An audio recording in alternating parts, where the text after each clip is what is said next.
गांधीवादी आंदोलन का प्रथम चरण। आज का ये टॉपिक है, काफ़ी इम्पोर्टेंट है एग्जाम के दृष्टिकोण से। तो आइए, 1915 ईस्वी में भारत आने के पश्चात गांधी जी का भारतीय राजनीति में पदार्पण हुआ। इससे पूर्व गांधी जी एक राजनीतिक नेता के रूप में दक्षिण अफ्रीका में सफल आंदोलन का नेतृत्व कर चुके थे। मोहनदास करमचंद गांधी 1893 ईस्वी में एक भारतीय मुस्लिम व्यापारी दादा अब्दुल्लाह का मुकदमा लड़ने दक्षिण अफ्रीका गए थे। अपने दक्षिण अफ्रीका प्रवास के दौरान गांधी जी ने रंगभेद की नीति के विरुद्ध संघर्ष प्रारंभ किया। दक्षिण अफ्रीका में अपने आंदोलन को संगठनात्मक रूप प्रदान कर उसे सही दिशा देने हेतु गांधी जी ने कई संस्थाओं जैसे Natal India Congress, Tolstoy farm तथा फिनिक्स आश्रम की स्थापना की। दक्षिण अफ्रीका से ही गांधी जी ने इंडियन ओपिनियन नामक समाचार पत्र का प्रकाशन भी किया। गांधी जी के प्रयासों के परिणाम स्वरूप दक्षिण अफ्रीका की सरकार द्वारा 1914 ईस्वी तक अधिकांश भेदभावपूर्ण कानूनों को रद्द कर दिया गया। गांधी जी ने सत्य, अहिंसा और सत्याग्रह के द्वारा अपने प्रथम राजनीतिक आंदोलन में सफलता प्राप्त की। 9 जनवरी 1915 को महात्मा गांधी दक्षिण अफ्रीका से भारत लौटे और अहमदाबाद में साबरमती आश्रम की स्थापना की। यह समय प्रथम विश्व युद्ध का था। गांधी जी ने इस युद्ध में अंग्रेजों का समर्थन किया और भारतीयों को सेना में शामिल होने के लिए प्रोत्साहित किया। इसके कारण उन्हें सेना में भर्ती करने वाला सार्जेंट भी कहा गया। ब्रिटिश सरकार ने उन्हें कैसर ए हिंद की उपाधि से विभूषित किया। वस्तुतः गांधी जी का मानना था कि प्रथम विश्व युद्ध में सहयोग के बदले भारतीयों को स्वराज की प्राप्ति होगी, परंतु ऐसा हुआ नहीं, बल्कि इसके बदले ब्रिटिश सरकार ने रॉलेट एक्ट जैसा काला कानून पारित कर दिया। इससे दुखी होकर गांधी जी ने ब्रिटिश विरोधी राष्ट्रीय आंदोलन से स्वयं को जोड़ दिया। ठीक है, तो अब देखते हैं चंपारण सत्याग्रह। गांधी जी का भारतीय राजनीति में एक प्रभावशाली नेता के रूप में प्रवेश उत्तर बिहार के चंपारण आंदोलन से हुआ। 1917 ईस्वी में हुए इस आंदोलन में गांधी जी ने चंपारण के किसानों को तीनकठिया प्रथा एवं नील्हे जमींदारों के शोषण से मुक्ति दिलाई।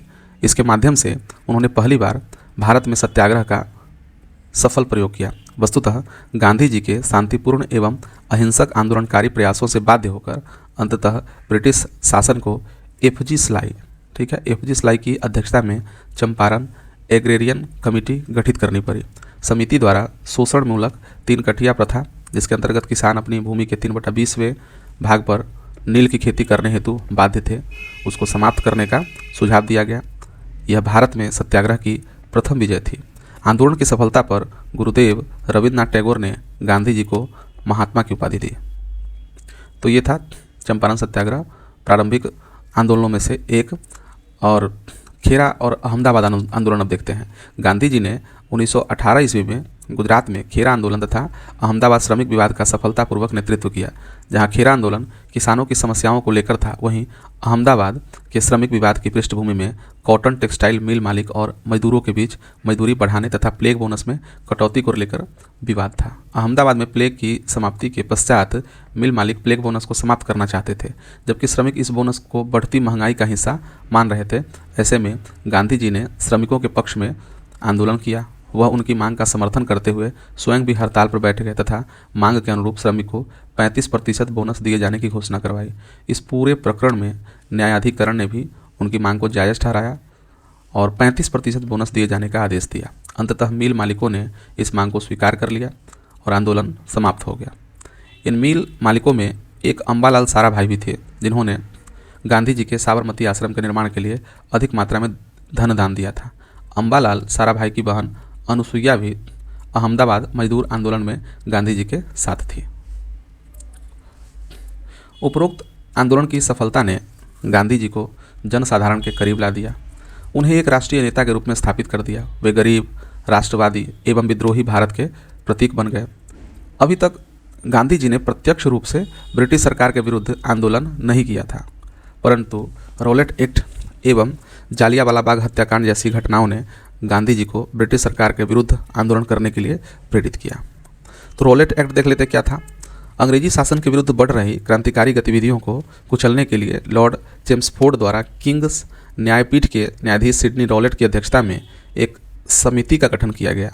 इस समिति के सुझाव के आधार पर फरवरी 1919 में केंद्रीय विधान परिषद में 2 विधेयक पेश किए गए, जिनमें एक विधेयक परिषद के भारतीय सदस्यों के विरोध में विरोध के बावजूद पारित कर दिया गया। मार्च 1919 में पारित यह विधेयक ही रॉलेट एक्ट के नाम से जाना जाता है। इस अधिनियम के तहत सरकार जिसको चाहे जब चाहे बिना मुकदमा चलाए जेल में बंद रख सकती थी। इस कानून को बिना वकील, बिना अपील तथा बिना दलील का कानून कहा गया। भारतीय जनता ने काला कानून कहकर इसकी आलोचना की। गांधी जी ने रॉलेट एक्ट के विरुद्ध सत्याग्रह करने के लिए सत्याग्रह सभा की स्थापना की तथा 6 अप्रैल 1919 को उनके अनुरोध पर देशव्यापी हड़ताल का आयोजन किया गया। इस दौरान स्वयंसेवकों द्वारा इस कानून को औपचारिक चुनौती देते हुए गिरफ्तारियां दी गई। अब जालियांवाला बाग हत्याकांड देख लेते हैं। जालियांवाला बाग हत्याकांड का संबंध रॉलेट एक्ट विरोधी आंदोलन से है। वस्तुतः रॉलेट एक्ट के तहत पंजाब के 2 स्थानीय नेता डॉक्टर किचलू और सत्यपाल को गिरफ्तार कर लिया गया था। ठीक है, ये थे डॉक्टर सैफुद्दीन किचलू और डॉक्टर सत्यपाल को गिरफ्तार कर लिया गया था। उपरोक्त नेताओं की गिरफ्तारी और ब्रिटिश सरकार की क्रूर नीतियों का विरोध करने के लिए 13 अप्रैल 1919 को बैसाखी के दिन एक शांतिपूर्ण सार्वजनिक सभा का आयोजन अमृतसर के जालियांवाला बाग में किया गया था। यह बाग चारों ओर से ऊंची ऊंची दीवारों से घिरा था, जिसमें से निकलने के लिए मात्र एक दरवाज़ा था। पंजाब के तत्कालीन सेनापति जनरल डायर ने बिना किसी पूर्व सूचना या चेतावनी के इस शांतिपूर्ण सभा पर गोली चलाने के आदेश दे दिया। जनरल डायर के इस क्रूरतापूर्वक कार्य से लगभग 1000 लोग मारे गए, कई लोग घायल हुए। सरकारी रिपोर्ट के अनुसार इसमें 379 व्यक्ति मारे गए और 1200 घायल हुए। इस हत्याकांड ने राष्ट्र की सोई आत्मा जागृत कर दी और राष्ट्रीय आंदोलन को नई दिशा दी। हत्याकांड के विरोध में गुरुदेव रविन्द्रनाथ टैगोर ने ब्रिटिश सरकार को नाइटहुड की उपाधि वापस कर दी तथा शंकरन नायर ने वायसराय की कार्यकारिणी परिषद से त्यागपत्र दे दिया। सरकार द्वारा हत्याकांड की जांच हेतु लॉर्ड हंटर की अध्यक्षता में हंटर कमेटी गठित की गई। इस कमेटी की रिपोर्ट के अनुसार तात्कालीन परिस्थिति में अमृतसर में मार्शल लॉ लगाना एवं अनियंत्रित भीड़ पर गोली चलाना आवश्यक था। यद्यपि डायर ने भीड़ पर आवश्यकता से अधिक बल प्रयोग किया, फिर भी उसने ईमानदारी के साथ जो उचित समझा वही किया। ठीक है, ऐसा रिपोर्ट में कहा गया। जनरल डायर को सजा के रूप में नौकरी से बर्खास्त कर इंग्लैंड भेज दिया गया, जहां ब्रिटेन की संसद में उनकी प्रशंसा में भाषण दिए गए और उसे सॉर्ड ऑफ ऑनर देकर सम्मानित किया गया। दीनबंधु C.F. एंड्रयूज ने इस हत्याकांड को जानबूझकर की गई क्रूर हत्या की संज्ञा दी, जबकि हंटर कमेटी की रिपोर्ट को गांधी जी ने पन्ने दर पन्ने निर्लज्ज सरकारी लिपापोती की संज्ञा दी। ठीक है, पन्ने दर पन्ने निर्लज्ज सरकारी लिपापोती की संज्ञा दी। इस हत्याकांड की जांच हेतु कांग्रेस द्वारा भी एक जांच कमेटी गठित की गई, जिसकी अध्यक्षता मदन मोहन मालवीय ने की एवं मोतीलाल नेहरू, महात्मा गांधी, C.R. दास, तैयब जी आदि इसके सदस्य थे। समिति ने अपनी रिपोर्ट में जनरल डायर की निंदा की तथा इसे ब्रिटिश सरकार की सर्वाधिक क्रूर कार्रवाई की संज्ञा दी। तो हमने ये देखा जालियांवाला बाग हत्याकांड। अब आगे बढ़ते हैं और देखते हैं खिलाफत आंदोलन। प्रथम विश्व युद्ध के बाद मित्र राष्ट्रों एवं तुर्की के मध्य हुए सेवर्स की संधि से तुर्की राज्य का विभाजन हो गया तथा तुर्की के सुल्तान के अधिकार छीन लिए गए। जबकि विश्व के सभी मुस्लिम तुर्की सुल्तान को अपना खलीफा यानी कि धर्मगुरु मानते थे। तुर्की के साथ की गई इस अपमानजनक संधि के विरोध तथा संधि में न्यायोचित व्यवहार सुनिश्चित करने के उद्देश्य से भारतीय मुसलमानों द्वारा राष्ट्रीय स्तर पर जिस आंदोलन का सूत्रपात किया गया उसे खिलाफत आंदोलन के नाम से जाना गया। महात्मा गांधी ने इस आंदोलन के मौके को हिंदू तथा मुसलमान एकता के लिए उपयुक्त समझा और मुस्लिमों के प्रति अपनी सहानुभूति प्रकट की। 17 अक्टूबर 1919 को अखिल भारतीय स्तर पर खिलाफत दिवस मनाया गया तथा नवंबर 1919 में दिल्ली में अखिल भारतीय खिलाफत कमेटी का गठन किया गया तथा महात्मा गांधी की अध्यक्षता में इसका प्रथम अधिवेशन हुआ। खिलाफत आंदोलन का मुख्य उद्देश्य खलीफा के सम्मान, शक्ति व सर्वोच्चता की पुनर्स्थापना करना था। इस आंदोलन के प्रमुख नेता मोहम्मद अली, शौकत अली, हकीम अजमल खान, डॉक्टर मुख्तार अंसारी, अहमद अंसारी, अबुल कलाम आज़ाद आदि थे। गांधी जी के कहने पर डॉक्टर अंसारी के नेतृत्व में एक शिष्टमंडल वायसराय से मिलने गया, परंतु उसे खाली हाथ वापस लौटना पड़ा। मार्च 1920 में इलाहाबाद में हिंदुओं और मुस्लिमों की संयुक्त बैठक हुई, जिसमें गांधी जी के सुझाव पर स्वदेशी और असहयोग की नीति अपनाए जाने का निर्णय किया गया। खिलाफत आंदोलन के दौरान खलीफा जैसे प्रतीक को उठाकर गांधी जी ने पहली बार बड़ी संख्या में मुस्लिमों को राष्ट्रीय आंदोलन से जोड़ने में सफलता प्राप्त की, जिससे राष्ट्रीय आंदोलन का जनाधार विस्तृत हुआ। खिलाफत आंदोलन के दौरान अबुल कलाम आज़ाद ने अपनी पत्रिका अल हिलाल एवं अली बंधुओं मोहम्मद अली और शौकत अली ने कॉमरेड के माध्यम से इसके लिए जनाधार तैयार किया। सितंबर 1920 में कलकत्ता में हुए कांग्रेस के विशेष अधिवेशन में कांग्रेस ने पहली बार विदेशी शासन के विरुद्ध सीधी कार्रवाई करने, विधान परिषदों का बहिष्कार करने तथा असहयोग आंदोलन प्रारंभ करने का निर्णय लिया। इस अधिवेशन की अध्यक्षता लाला लाजपत राय ने की थी। खिलाफत के प्रमुख नेताओं की गिरफ्तारी से आंदोलन शिथिल हो गया। अंततः तुर्की में मुस्तफ़ा कमाल पाशा के द्वारा खलीफा का पद समाप्त कर दिया, जिससे खिलाफत का मुद्दा अप्रासंगिक होकर समाप्त हो गया। ठीक है, तो खिलाफत आंदोलन समाप्त हो गया और अब असहयोग आंदोलन जो है प्रारंभ हुआ। इसे हम लोग अब देखने वाले हैं। तो गांधी जी द्वारा ठीक है, गांधी जी के द्वारा असहयोग आंदोलन की औपचारिक शुरुआत अगस्त 1920 में की गई। इस आंदोलन के कार्यक्रमों तथा योजनाओं को लेकर गांधी जी ने सितंबर 1920 के कलकत्ता अधिवेशन में प्रस्ताव पेश किया।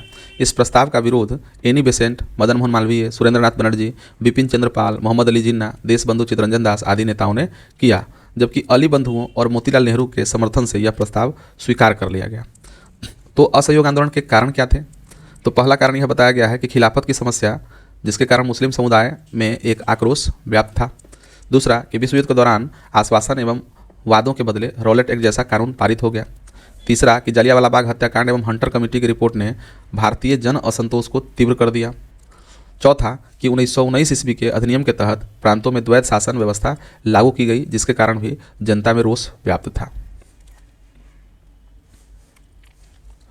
अगला देखें तो प्रथम विश्व युद्ध जनित परिस्थितियों ने भारतीय जनजीवन को कष्टपूर्ण बना दिया, जिससे महंगाई, बेरोजगारी जैसी आर्थिक समस्याएं उत्पन्न हुए। अब हम लोग असहयोग आंदोलन के कार्यक्रम देखते हैं। तो कलकत्ता में कांग्रेस के विशेष अधिवेशन 1920 में पारित प्रस्ताव की दिसंबर 1920 में नागपुर के वार्षिक कांग्रेस अधिवेशन में पुष्टि की गई। इसके तहत कांग्रेस ने पूर्व के लक्ष्य ब्रिटिश साम्राज्य के भीतर स्वशासन को त्याग कर स्वराज का लक्ष्य घोषित किया। अधिवेशन में गांधी जी ने आंदोलन की रूपरेखा बनाई तथा अपने रचनात्मक एवं नकारात्मक कार्यों को प्रस्तुत किया, जो निम्नलिखित है। रचनात्मक कार्य देखें तो छुआछूत की समाप्ति तथा मद्य निषेध, हिंदू मुस्लिम एकता को प्रोन्नत करना, चरखा खादी व स्वदेशी को प्रोत्साहन देना, स्वदेशी संस्थाओं तथा वस्तुओं का समर्थन करना, राष्ट्रीय विद्यालयों तथा पंचायती अदालतों की स्थापना करना। तो ये सभी रचनात्मक कार्य थे गांधी जी के। इसमें नकारात्मक कार्य भी थे। तो किस प्रकार का नकारात्मक कार्य? तो पहला तो है ब्रिटिश सरकार द्वारा प्रदान की गई उपाधियाँ और अवैतनिक पदों का त्याग करना। ठीक है। दूसरा कि विदेशी वस्तुओं का पूर्ण बहिष्कार करना, सरकारी स्कूलों, कॉलेजों, अदालतों, सरकारी उत्सवों, समारोहों का बहिष्कार करना। इसके अलावा सरकारी उपाधियों, प्रशस्ति पत्रों को वापस करना, स्थानीय निकायों के नामांकित पदों के त्यागपत्र। गांधी जी का कहना था कि यदि हम उपरोक्त कार्यक्रमों का सही प्रयोग करें तो 1 वर्ष में स्वतंत्रता संभव है। नागपुर अधिवेशन में लाला लाजपत राय तथा चित्तरंजन दास ने असहयोग प्रस्ताव से संबंधित अपना विरोध वापस ले लिया, जबकि एनी बेसेंट, बिपिन चंद्र पाल, मोहम्मद अली जिन्ना आदि नेताओं ने कांग्रेस से असंतुष्ट होकर त्यागपत्र दे दिया। आंदोलन की प्रगति और विस्तार को देखें तो आंदोलन के आरंभ करने से पूर्व ही गांधी जी ने ब्रिटिश सरकार द्वारा प्रदत्त कैसर ए हिंद की उपाधि वापस कर दी तथा जमनालाल बजाज ने भी अपनी राय बहादुर की उपाधि जो है वो लौटा दी थी।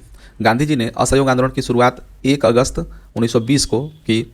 एक दुखद घटना के साथ आंदोलन का आरंभ हुआ, क्योंकि इसी दिन लोकमान्य तिलक की मृत्यु हो गई। इस आंदोलन को पश्चिमी भारत, उत्तरी भारत एवं बंगाल में अभूतपूर्व सफलता मिली। शिक्षण संस्थाओं का सर्वाधिक बहिष्कार बंगाल में किया गया। राष्ट्रीय शिक्षा प्रणाली के आधार पर अनेक शिक्षण संस्थाओं की स्थापना की गई, जैसे काशी विद्यापीठ, बिहार विद्यापीठ, गुजरात विद्यापीठ, महाराष्ट्र विद्यापीठ, अलीगढ़ मुस्लिम विश्वविद्यालय आदि। कलकत्ता में नेशनल कॉलेज की स्थापना भी इसी आंदोलन के दौरान की गई। इस कॉलेज के प्रधानाचार्य सुभाष चंद्र बोस बने। ठीक है। बहिष्कार करने वाले प्रमुख वकीलों में देशबंधु चित्तरंजन दास, मोतीलाल नेहरू, सी राजगोपालाचारी, राजेंद्र प्रसाद, जवाहरलाल नेहरू, विट्ठल भाई पटेल, वल्लभ भाई पटेल तथा आसफ अली प्रमुख थे।